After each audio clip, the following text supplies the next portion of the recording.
Okay, so let's dive into a story that honestly sounds like something out of like a political thriller or something. But it's actually making headlines right now. We're talking Elon Musk, USAID, and like this potential earthquake that's kind of shaking up U.S. foreign policy. You probably know Musk, right? As the tech guy behind SpaceX and Tesla. Maybe even for his, shall we say, colorful personality on social media. But what happens when that same disruptor sets his sights on like a global aid organization? That's what we're going to try to unpack today. We've got a whole stack of news articles, political commentary, expert analyses. And let me tell you, the picture they paint is anything but simple. Yeah, it's really fascinating what we're seeing here. It's like this collision between two worlds that like rarely intersect, yet the fast-paced break the mold culture of Silicon Valley, and then the intricate and often like bureaucratic machinery of a government agency like USI. And the fallout from this clash, well, it's raising some serious questions about the future of U.S. aid and diplomacy. All right, so let's set the stage for those who might not be totally up to speed. During his time leading the Department of Efficiency Governmental, or DOGE, which that name definitely raises some eyebrows, this was under the Trump administration, Elon Musk decided to, well, shake things up at USAID. And by shake things up, we're talking about freezing funds, shutting down websites. Yeah. Basically hitting the pause button on a lot of the agency's operations. No, it's important to note that, like, allegations of inefficiency in large organizations, especially government ones, aren't exactly breaking news, right?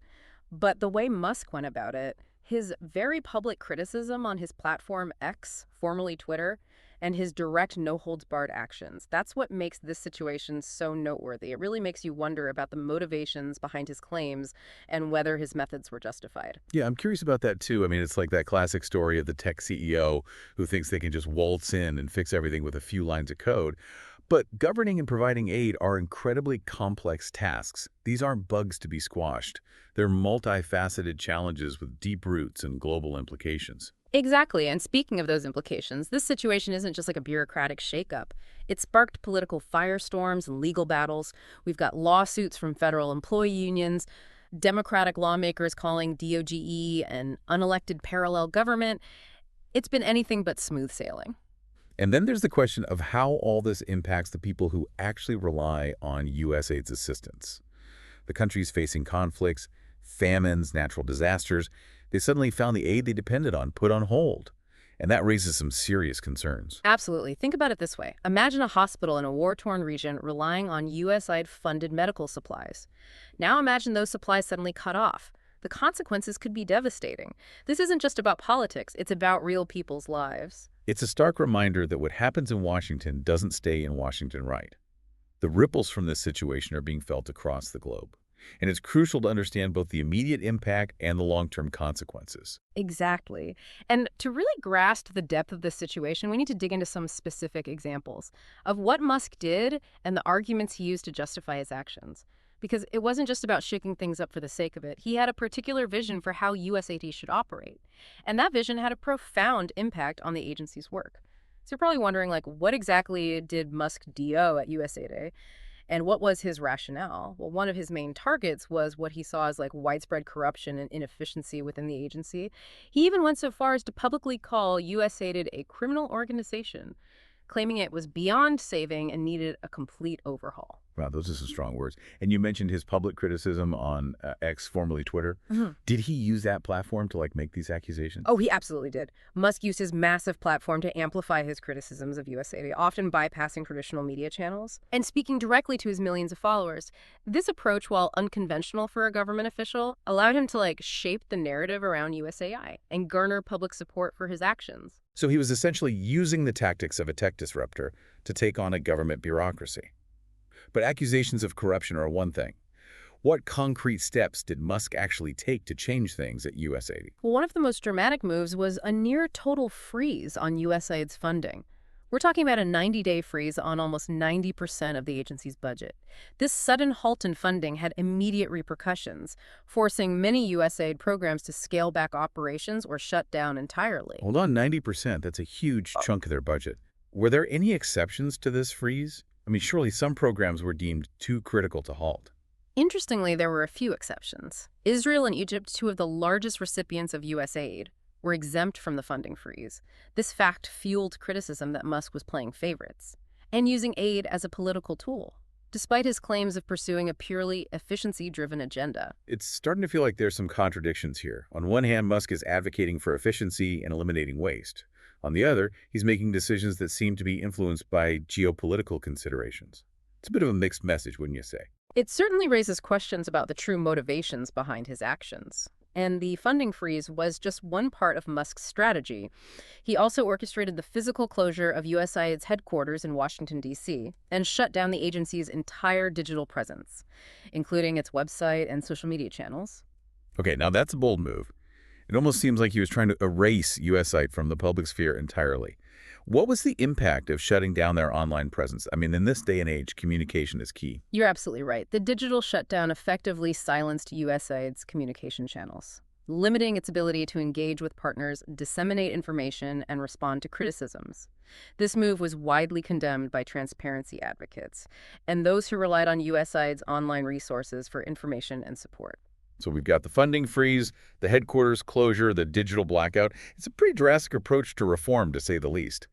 But did Musk have any support for these actions? Surely there were people within the government who saw the need for change at USAI. Well, Musk claimed to have the full backing of then-President Trump, who, he said, had personally approved the USAI closure after a series of conversations.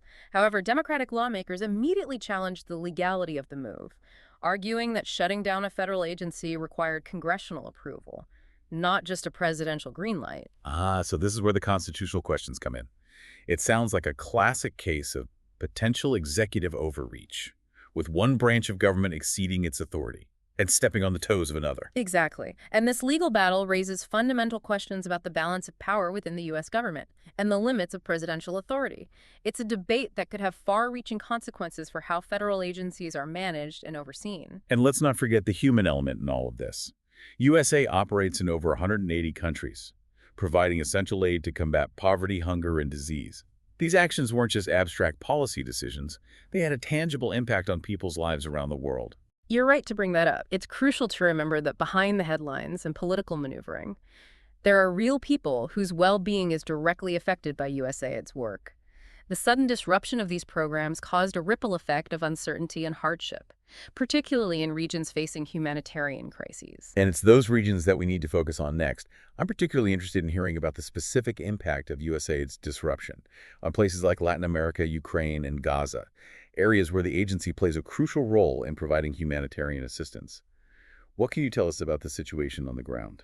That's where we really see the human cost of this political drama play out, and there are some very specific examples that highlight the complexities and the consequences of disrupting aid flows, particularly in regions grappling with conflict and instability. So we've laid out the context and explored Musk's actions at USAID, and we've touched on the political and legal fallout. But I think what really hits home is the impact on the ground. In those places where USAID's work makes a real difference. Let's start with Latin America. USAID has a long history in the region, supporting programs that address issues like poverty, inequality, and governance. What happened to those programs when the funding freeze hit? Well, in Latin America, the impact was felt across a wide range of sectors. For example, in Honduras, USAID was funding a program to help farmers adapt to climate change and improve their crop yields. This program was put on hold because of the funding freeze, leaving farmers vulnerable to the effects of drought and extreme weather. So it's not just a matter of dollars and cents. It's about real people facing real challenges and losing the support they need to overcome those challenges. And what about areas with active conflicts like Ukraine and Gaza? These are places where humanitarian aid is often a lifeline. You're absolutely right. In Ukraine, USAID was a key player in providing emergency assistance to civilians, caught in the crossfire of the ongoing conflict. This included things like food, water, shelter, and medical supplies. When the funding freeze hit, many of these aid programs were disrupted, leaving vulnerable populations in an even more precarious situation. It's heartbreaking to think about the families, the children who depend on this aid. The political maneuvering in Washington must feel a world away when you're struggling to survive in a war zone. And what about the long-term consequences of this disruption? Does this kind of sudden stop-and-go approach to aid undermine U.S. foreign policy? It definitely raises concerns about the reliability and consistency of U.S. support. Countries that rely on USA assistance may start to question the long-term commitment of the United States. They may seek alternative partners or become more hesitant to cooperate with U.S. initiatives. In that sense, the damage goes beyond the immediate impact on aid programs. It potentially erodes trust and goodwill, which are essential for effective diplomacy. So we've got the immediate humanitarian impact, the potential long-term damage to U.S. credibility. And then there's the whole question of how this situation reshaped USAID itself. What happened to the agency after Musk left and Marco Rubio took charge? That's where things get really interesting. Rubio came in with a very different vision for USA. He's a strong proponent of what's often called a strategic approach to aid, aligning aid more closely with U.S. foreign policy objectives and prioritizing countries that are seen as strategically important or that offer economic benefits to the United States. This signaled a potential shift away from purely humanitarian considerations towards a more transactional view of foreign assistance. So under Rubio, USAID becomes less about alleviating suffering and more about advancing U.S. interests. It sounds like there could be some ethical dilemmas there, especially when you consider the needs of those who may no longer be deemed strategically important. That's a valid point. It raises questions about whose needs get prioritized and whether a purely strategic approach can adequately address complex humanitarian crises. Critics argue that this shift risks politicizing aid and undermining the impartiality that is crucial for building trust and ensuring that assistance reaches those who need it most. It's a lot to unpack, and I'm sure our listeners have plenty of their own thoughts and questions. So as we wrap up this deep dive, let's turn it over to you. What stands out to YU in this whole saga? What is this clash between Silicon Valley disruption and the complexities of foreign aid? Tell us about the challenges facing U.S. foreign policy, and what questions does it raise about the role of technology, power, and politics in shaping the future of global engagement? This situation goes far beyond the walls of USA. It forces us to grapple with some fundamental questions. How do we balance efficiency with accountability? Can a tech-driven mindset effectively address deeply rooted societal challenges? And how do we ensure that foreign aid truly serves its intended purpose, to alleviate suffering, promote development, and foster a more just and equitable world? These are questions that demand thoughtful consideration from all of us as we navigate an increasingly interconnected and complex global landscape. Food for thought indeed. Thanks for joining us on this deep dive into the world of USAID Elon Musk and the evolving landscape of U.S. foreign policy. It's a story with many layers and no easy answers. But by engaging in these conversations, by questioning assumptions, and by seeking a deeper understanding, we can move towards a more informed and engaged global citizenry. Until next time, keep exploring, keep questioning, and keep diving deep.